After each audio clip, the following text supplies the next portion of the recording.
The Pandavas are in exile after losing the second gambling match in Hastinapur.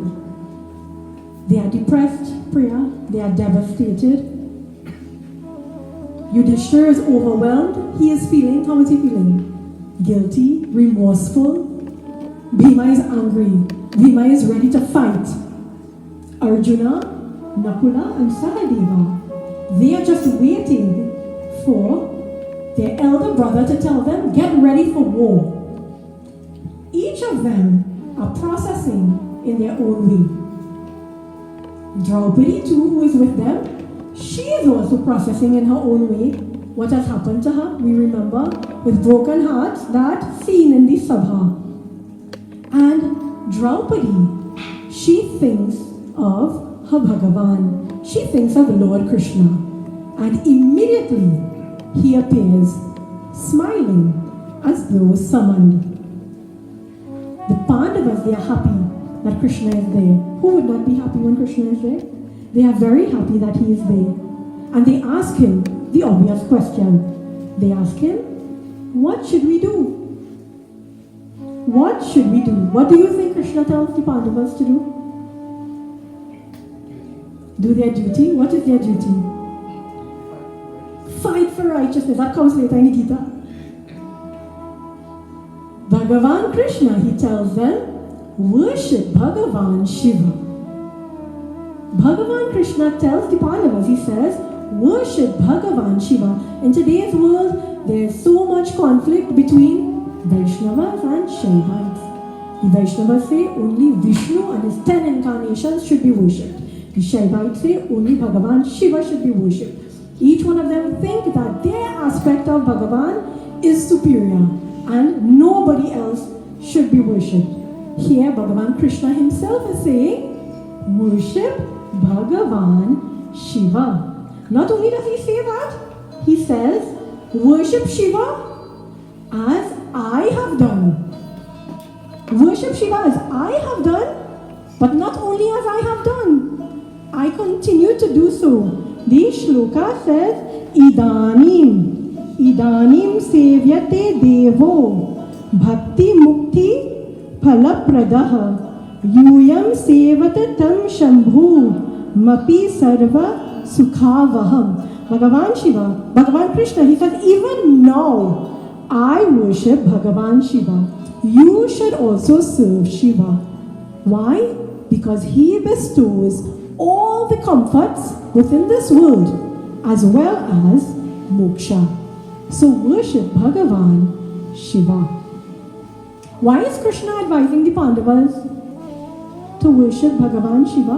We said before that when Bhagavan Shiva enters a Leela, what's happening? Pralay is about to take place. Some kind of pralay, some kind of destruction is coming.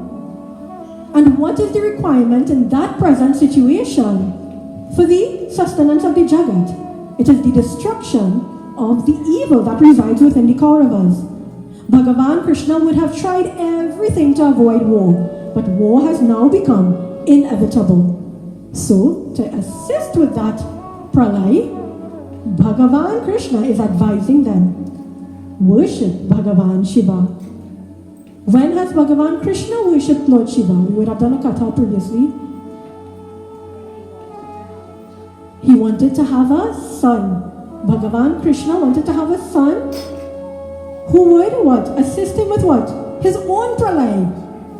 The destruction of the Yadu dynasty. Why? Because they were becoming corrupt. Anybody remember the name of that son? Sambha Sada Shiva, Sambha Sada Shiva, Sambha Sada. So Bhagavan Krishna, he says, just like I prayed for Sambha to come and destroy the corruption within my family. Bhagavan Krishna doesn't say, destroy the corruption in everybody else's family and leave my family alone. I am Bhagavan. He says, even in my family, corruption must be destroyed. So, you will find there is no hypocrisy in what Krishna says. I am not telling you, Pandavas, to do something that I myself have not done. I have also worshipped Bhagavan Shiva. So, please do so. And Krishna, he leaves and he goes to Dwaraka. What do you think the Pandavas do? Ravi? What do you think the Pandavas do? God just gave them instructions, so we would hope they would follow. Everybody agree with that? Anybody doesn't agree with that? Guess what the Pandavas do? The Pandavas say, alright Krishna, they call a hunter, a Bhima, and they say, you go to Hastinapur as a spy, and you see how powerful Duryodhana's army is. Infiltrate the army and gauge their weaponry, gauge their strength, gauge their military prowess, and come back and report to us. That is what the Pandavas do, Ravi. That sounds like a Yudhishthira thing. Well, Yudhishthira is in charge. He is the eldest Pandava. And so, many times we also do this. We like to say, Yudhishthira, boy, what happened, boy? But we also do this. We ask for advice, and then when we get the advice, we do our own thing, right? It's either because maybe we don't trust the advice that we are receiving, or because we think we know better than that advice. Chapter 1, Bhagavad Gita. Arjuna says to Bhagavan Krishna, "Oh Madhusudana, I have not forgotten who you are, but I think it is best." And we also do that. I know better than you, Lord. Thanks for the advice, but no thanks. And so, this Bhila, this hunter, he goes to Hastinapur and he does as he is told. He observes and he returns to report back to Yudhishthira. He tells this is what the Bhila tells to the Pandavas. He says, you all are very competent and you are very capable of fighting and matching up the strength of the Kauravas, but they have one advantage over you. What is that advantage? They are not fettered. They are not bound by dharma. They are not bound by truthfulness. So they will use all kinds of foul play to put you at a disadvantage. We also see things that way as this hunter, as this Bhila. Many times we also think that dharma is a restriction. That following the word of God, the guidance of Bhagavan, is a restriction. Why do bad things happen to good people?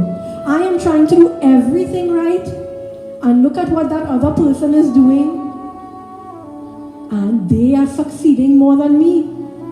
So is dharma a restriction? So this is the message that the Bhila is communicating to the Pandavas. So they gather and they sit and they begin to ponder what they should do. What should they do? We'll see. Vyasa comes dressed like the greatest Shivaduta himself, Bholenatha himself. And what is he chanting? Shiva, Shiva, Shiva, Shiva, Shiva, Shiva. Sometimes when the universe is trying to tell us something and we don't want to listen, it comes and hits us over the head, Ravi. And this is what Vyasa is doing. This is what the universe is doing. Bhagavan Krishna says, worship Shiva, but you want to do your own thing. I am coming looking like Mahadeva myself. Take a hint. And so, Vyasa, he inquires about them. And they pay him, all of their humble obeisances. The Purana, it says that Vyasa comes. He was quite resplendent and appeared like the form of Dharma. Who is the form of Dharma? Yama. Dharma is Yama incarnate. Did we forget that? Dharma is Yama. So Vyasa comes looking like Bholenath, yes. He also comes looking like Yama. Why? We are trying to invoke Pralay. And after welcoming their grandfather, the Pandavas, they ask him, Aja, Nana, what should we do? We do that too, right? We ask until we get the answer we want, right? Nana, what should we do? This is our despondency. This is the situation that we are in. They tell him, they say, Krishna told us to worship Shiva, but we have delayed in doing so. You please tell us, what should we do? Will Vyasa ever go against what Bhagavan Krishna has said? Will Vyasa ever go against the advice of Bhagavan Krishna? Vyasa himself is an amsha of Bhagavan Krishna. So Vyasa says, Shri Krishna, he spoke Satyam. He spoke the truth to you. Worship Mahadeva lovingly. Shiva will protect you. He will take care of you. He is easily pleased. He is Bholenath. He is gentle when needed. He is fierce when needed. Ghoram, Ghora, Ghoram, Ghoram. Ghora, Ghoram, Haramire. He is Ghora. He is fierce. He is scary looking. He is the biggest bhuta. But he is also Shantam, Shantam, Shanta, Shantam. Shanta, Shantam, Shivamire. He is gentle. He is sweet. He is kind. He is loving. So Vyasa tells them, Bhagavan Shiva, he will protect you. He will take care of you. He will strengthen your dharma. He will make it to your advantage. The Pila said, your dharma is a disadvantage. Vyasa is saying, Bhagavan Shiva will strengthen your dharma. He will make it to your advantage. He will fulfill your desires. He says, be wary. One faces all miseries by neglecting Bhagavan Shiva. So Vyasa gives them this instruction, but he doesn't leave it there. He says, come with me. And he makes sure that they do what he has advised. He said, this is the manner for performing worship. He tells them how to perform the worship. He tells them which mantras to use. He tells them the procedure for doing it. He even says, Arjuna, you are the one to do the main tapasa. He initiates them into the holy mantra. And he sends Arjuna. He says, go to the bank of the Ganges up in the Himalayas, over the mountain known as Indrakila. Waste no time. Begin immediately. Sometimes as the elder ones in society, we have to do what Vyasa does. We have to do what Vyasa did with the Pandavas. We have to, when we're trying to encourage our younger ones to engage in satsang, to engage in seva, to engage in acts that will bring them punya, that will benefit them, that will elevate them, and they don't want to do it. Sometimes we have to take their hands and show them how to do it and make them do it until they have a choice. And then when they get older, whatever they choose to do is up to them. But while they are under our influence, Yudhishthira, Bhima, Nakul, Sahadev, Arjuna, also big grown men.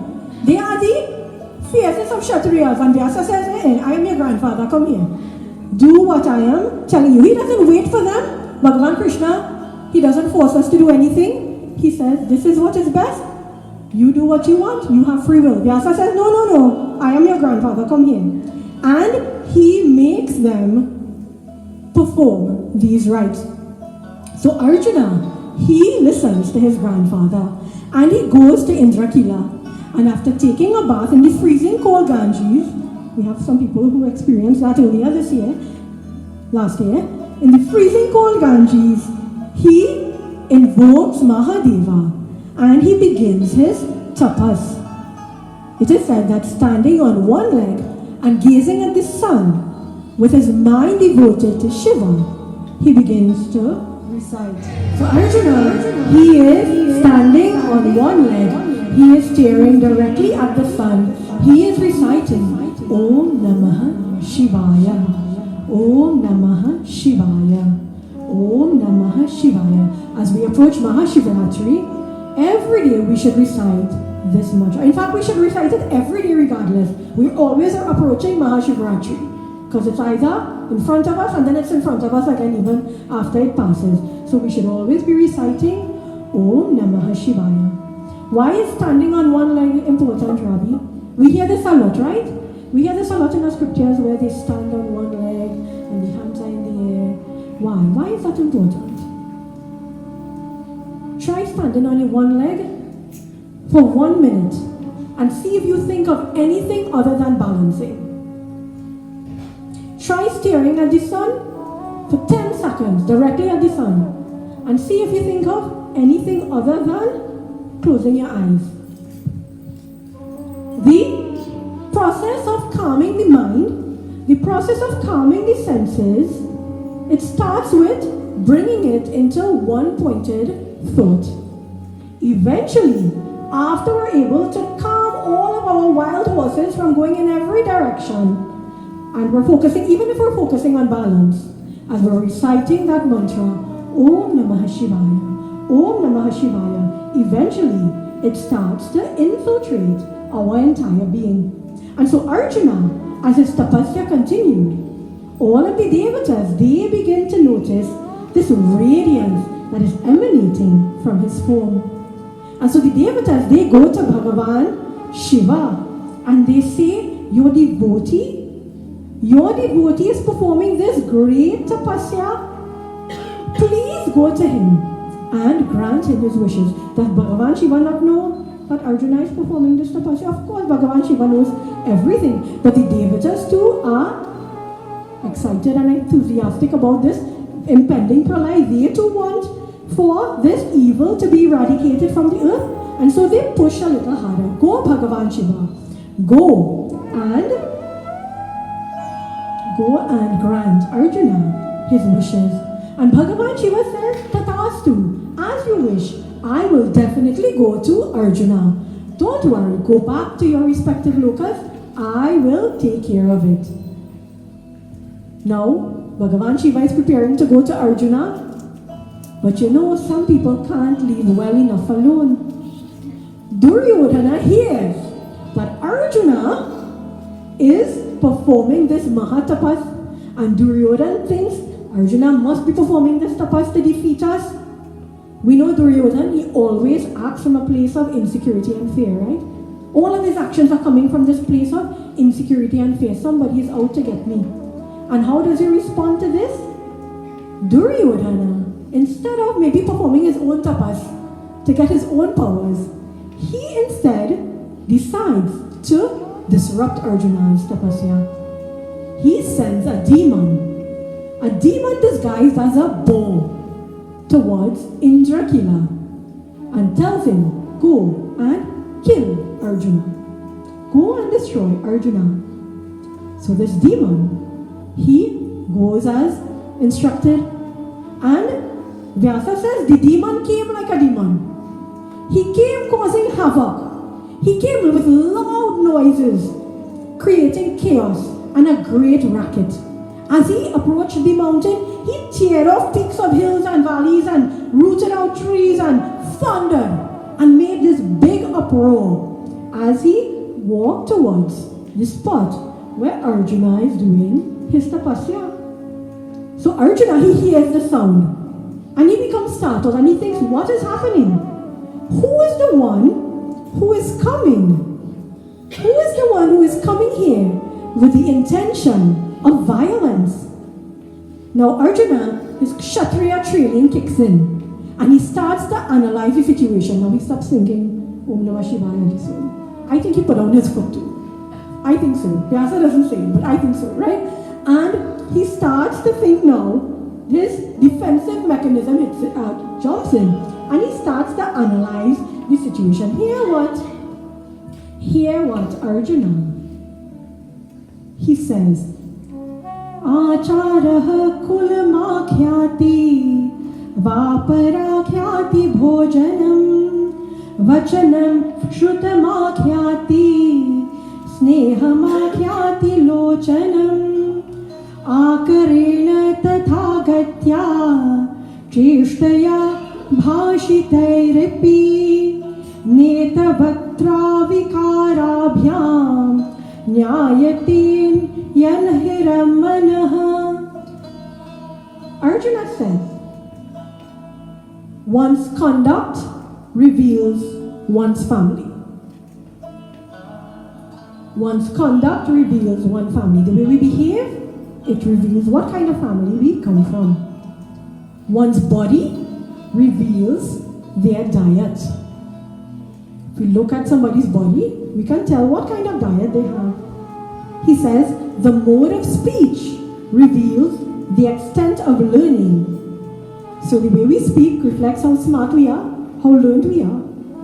And our eyes indicates affection. So when you look at somebody in their eyes, you can tell how much love they have for you, Rav. Remember Panditji said, his grandson said, when somebody loves you, what their eyes sparkle? So, Purana is validating that, right? The eye indicates the affection. Arjuna says the concealed mind is revealed by the general appearance, meaning that if we have a dirty mind, we cannot look nice, right? So the concealed mind is revealed by the general appearance. The mode of walking, the activity. So the way we walk reveals how active we are. The speech reveals the features of the eyes and face. The speech reveals the features of the eye and face. So we will always say what we are thinking, right? So Arjuna, he deduces, he says, based on this uproar that I am hearing, he says, I have determined that this person is approaching me with violence, because there's nobody else here. I have determined that this person is my enemy. And I have learned, my guru has said, that an enemy should be dispatched without hesitation. For that is the purpose of my weapons. And this is how I know Arjuna put down his hand. Shastra says he grabs a hold of his weapon and he gets ready. He gets ready. At the same time, while this is happening, Bhagavan Shiva, he is getting ready to come to Arjuna. He is getting ready to come to his devotee. So Bhagavan Shiva, he decides that he is also going to go to Arjuna for the protection of his devotee. And Bhagavan Shiva, he manifests himself as a Kirata, as a chief of the hunter tribe. And he starts moving towards the spot where Arjuna is now ready. But he doesn't come alone. Wherever Bhagavan Shiva is, who is with him, his gunners are also there. And they disguise themselves as beelers, as hunters. Mahadeva too, like we said, he doesn't come quietly. He too starts to make all kinds of noises, resounding through the forest. What kind of noises do hunters make? I'm not going to attempt to do it. But he starts screaming and he starts making all sorts of weird noises, strange noises that resound throughout the forest. And Arjuna is now hearing a second sound. First he is hearing the rampage of something that is violently moving towards him. And now he is hearing all of these loud and scary sounds. And that too is coming in his direction. And he gets alarmed. He says, what is happening? What is happening? Almost as though this great warrior is in fear. But immediately he starts to think. He starts to remind himself of the power of Shiva. He says everything that Shiva does is good. Shiva does good to all and he bestows comfort at the same time. He says Shiva protects his devotee. Now that sounds like to me a prayer of somebody who is afraid. Shiva protects his devotee and he fulfills all their wishes. There is nothing to worry about, Arjuna is saying to himself. There is nothing to worry about it. Shri Krishna said it. Even Vyasa said it. I believe it. Bhagavan Shiva will take care of me. And Arjuna, he begins to comfort himself in this way. And while he is mentally glorifying Bhagavan Shiva, this ferocious boar enters. This ferocious boar enters and stands in front of Arjuna. And immediately he is followed, the boar is followed by this Kirata, Bhagavan Shiva, in the disguise of this Kirata. I want us to remember two things, right? So when Arjuna heard the noise, what did he do? He first thought of his enemy and he thought of all the ways to identify his enemy. And he grabbed his bow and arrow. That was the first thing he did. And then the second thing he did was he thought of the power of Bhagavan Shiva. Well, it is in that very order that they entered his reality. The boar came first and Bhagavan Shiva, he came second. As the boar enters declaring, at the same time, Bhagavan Shiva and Arjuna, they both issued forth arrows in the direction of the boar. Vyasa says that the arrow of Bhagavan Shiva, it struck the boar in his tail. And the arrow of Arjuna entered the boar's mouth and exited through its hindquarters. That is what the Purana says. The demon, he was killed and he fell down. Now you would think, danger averted, life is nice. But no, now the question is, who killed the boar? Arjuna says, it is my arrow that killed this boar because look at what it did. It entered through the mouth, it exited through the hindquarters, right? So it is my arrow that killed this boar. The Kirata said, but how can you be sure? He said, you had to go through the mouth to hit the target. I hit the target direct. So it is I who killed the boar. So Arjuna says, do you not know who I am? I am Dhananjaya. I am the greatest archer. I am a Kshatriya. I am a Pandava. It is obvious it is my arrow that killed this boar. The Kirata says, I don't care who you are. I am telling you that it is. And so both of them, they start to argue. Soon the arguments turn kind of personal. We're not going to get into that. And the gunners who are there in the disguise of dealers, of hunters, they step forward in defense of their master. Shiva Puran earlier in Daksha Prajapati in his yajna, that Katha, it is said that if a devotee of Bhagavan Shiva hears anybody speaking ill of him, depending on your power and your capability, two things should be done. The first thing should be cut out their tongue. If they're saying bad things about Bhagavan Shiva, the first thing, cut out their tongue. The second thing is, if you can't do that, you must cover your ears and run away from that place. Let's do the second one, right, Rab? Let's cover our ears and run away from that place. And so, the gunners, they are hearing their Lord being abused in this way. And they say, absolutely, this is not acceptable. And so they jumped in and they started fighting with Arjuna. But Arjuna is indeed Dhananjaya. Arjuna is indeed the greatest archer. And it is said that very quickly, Arjuna dispatched every one of the gunners until they ran away, never to return. Now Arjuna is standing in front of this Kirata. Arjuna said to this Kirata, he said, you know, it is by the might of my Lord Shiva that I have been able to defeat this boar. It is by the might of my Lord Shiva that I have been able to defeat this boar. How dare you take credit for it? And so the two of them began hurling weapons at each other. They began fighting. Arjuna exhausted every single weapon that he had and every ounce of effort that he had.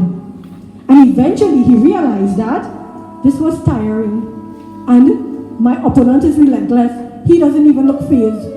The Kirata is just standing there shooting arrows and Arjuna is exerting all of his energy. Arjuna begins to think, how can I overcome this? And with the name of Bhagavan Shiva in his heart, it is said, he dove to the ground and he grabbed a hold of the ankles of the Kirata. I want us to remember what he is doing. With the name of Bhagavan Shiva in his heart, he dives to the ground. What is he doing? And he grabs a hold of the ankles of this Kirata. And taking the name of Shiva in his heart, he stands up and he starts to swirl around, holding these ankles of the Kirata. Most beautifully, Vyasa says, what does Shiva do? What does Bhagavan Shiva do? He starts to laugh. He starts to laugh. When I read this, I thought, this is so reminiscent. Balamukunda Jainandalala, Bhagavan Krishna in Gokula, he would allow his gopas and gopis to do all kinds of things with him. And what would he do? He would laugh. He would let them jump on his back and ride him like a horse. And what would he do? He would laugh. Bhagavan Shiva is being spun round and round and round. We've seen lots of photos with Bhagavan Shiva in meditation, in deep meditation, his eyes closed. We've seen photos of him fierce and fighting. We've seen photos of him dancing Mahapralay. But have we seen photos of him laughing? Can you imagine the beautiful form of Bhagavan Shiva being swung around, swirled around, and he is laughing, just like Bhagavan Krishna. So Arjuna, he is swirling Bhagavan Shiva around in a circle, and Bhagavan Shiva, he is laughing. And after Arjuna thinks that he has built up enough momentum to throw the Kirata as far as he could, Bhagavan Shiva, he assumes his real form, and he stands before his devotee. Can you imagine how Arjuna is feeling? Arjuna stares, and he becomes aghast as realization hits him, and he cries out. He cries out. He says,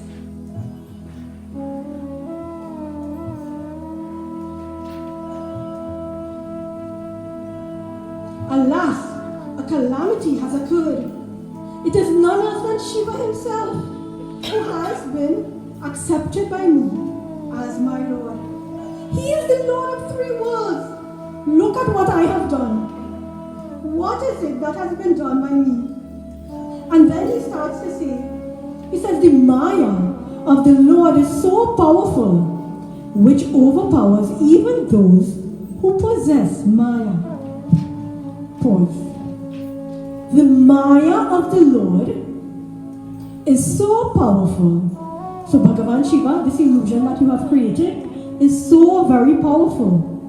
But Maya overpowers even those who possess Maya. What is Arjuna saying? Who does Arjuna possess? Draupadi. Who is Draupadi? An Amsha of Kali. Who is Kali? Durga incarnate. Who is Durga? Mahamaya. How beautiful are the words of Vyasa, that when you look at it, you can't help but feel full. Arjuna says, "What have I done, Bhagavan? What have you done, Bhagavan? What have you allowed me to do?" And Arjuna, he falls once more to the feet of Mahadeva, this time knowing him to be Mahadeva. And he begs for the forgiveness of the Lord, whose mercy and grace he had been seeking. And he repents again and again, and he begins to sing the glories of Mahadeva. Bhagavan Shiva, he smiles, and he responds to Arjuna. He says, "Oh Arjuna, don't feel sorry. You are a great devotee of mine. All that I did was test your devotion towards me. Therefore, be relieved of grief." Then, pleasing Arjuna, the son of Pandu, honored by the great warriors, Shiva, who is favorably disposed towards his devotee, he spoke pleasant and sweet words. And the beautiful thing, I'm going to read the shloka because it's so beautiful. Shivaha uvacha hi partha padavakshishta prasannosmin varam vruno praharaistandanaistodyam pujanam manitam maya. Bhagavan Shiva, he says to Arjuna, he says, "Don't worry, Arjuna. Every weapon, every arrow that you hurled at me, I considered it to be flowers that you were offering to my feet, because your thoughts never left me." And remember, Arjuna was thinking about Shiva the whole time. Whether it was to comfort himself, whether it was to invoke strength, he said, "Every time you hold a weapon at me, I received it as puja, I received it as flowers, because your thoughts never left me. I am pleased with you, O Arjuna. Ask for a boon." Ravi, does he ask for immortality? No, Arjuna doesn't ask for immortality. Remember, what did Arjuna go to Bhagavan Shiva for? For help, right? He went to Bhagavan Shiva for help. In what situation? To win the war. But Arjuna, here is what he asks Bhagavan Shiva for. He says, "Oh Lord, you know everything. You are Sarvagnya. You know everything." He says, "But the danger from our enemy, Duryodhana and his people, that I am not even worried about now that I am with you. I'm not even going to ask for us to defeat the enemy." He says, "Oh Bhagavan, kindly do something by which I will be able to achieve success in this as well as the future world. Do something by which I will be able to achieve success in this and future worlds." You know, we like to say, "Lord, give me this, give me that, give me..." Arjuna has fully surrendered and offered his trust 100% at the feet of Bhagavan. Bhagavan, you know what is best. You give me what you think will lead to my success. I don't know. You give me. And Bhagavan Shiva, he smiles and he says Tathastu. And he blesses Arjuna. He says, "I will give you my Pashupatastra. I will give you my Pashupatastra, and that will make you invincible in battle. That will take care of all the success in this world." What did Arjuna ask for? Success. That which will give him success in this world and the world to come, right? The next world. He says, "I will give you my Pashupatastra. That will make you invincible in battle. That will take care of your success in this world. I will equip you with that which is needed." In Arjuna's case, that thing is a weapon. In our case, what do we need? What do we need to be successful? Arjuna, again, he doesn't ask for the weapon. He surrenders, but he receives exactly what he needs. And so, success in this world is taken care of. So Bhagavan Shiva says, "And I will do one other thing for you, because there's one outstanding thing that you asked for." He says, "I will ask Bhagavan Krishna to help you with the second part." He says, "Bhagavan Krishna is my heart, and he is devoted to me." Words of the Shiva Mahapuran. Bhagavan Krishna is my heart, and he is devoted to me. He will help you be successful in the world to come, in the next world. And we know that as Mahabharata continues, Bhagavan Krishna gives Arjuna the highest knowledge of Brahman. He gives him the pathway to moksha that will help him in the next world. A beautiful dynamic between Bhagavan Krishna and Bhagavan Shiva. Bhagavan Krishna tells Arjuna, "Go worship Shiva." Bhagavan Shiva says, "Krishna will help you on this other path." The arguments that we have about who is superior are our arguments. Bhagavan is one. Bhagavan is one. He assumes different forms to take care of our different needs. And so we go to him and we offer our hearts. Our theme this year is recognizing grace in our lives, recognizing the grace that exists in our life. What enabled Arjuna to invite the grace into his life was what? Why was Arjuna able to remember Bhagavan Shiva in his time of distress? Because he had been practicing it. He had been practicing it over a period of time. When we recite the name of Bhagavan continuously, it comes to us easily. When we don't sing the name of Bhagavan, how are we supposed to remember it? So through practice, through faith, through discipline, Arjuna was able to invite Bhagavan's grace into his life. We see how he goes from relying on himself, grabbing hold of his bow, thinking about the knowledge that his guru imparted to him, thinking about his material situation, to taking Bhagavan Shiva's name before he does anything. His grace manifested in a disguised form as this Kirata. And he fought with his grace. How many of us fight with the grace that is disguised in our lives, rather than learning and growing from it? So many lessons in tonight's beautiful Katha. I've tried to summarize as best as I could some of the cream of the milk of this, the nectar of this Katha. I can't find the words. This Katha spans 5 chapters. in the Shiva Mahapuran. I encourage you to please go and read it in detail. There's so much more beauty that I've not been able to bring forward. But true beauty in bringing lessons to us in a relatable way. Thanks to Vyasa. Thanks to the grace of Bhagavan. Shri Krishna Chandra Bihari Lal ki Jai. Guruji Maharaj ki. So as we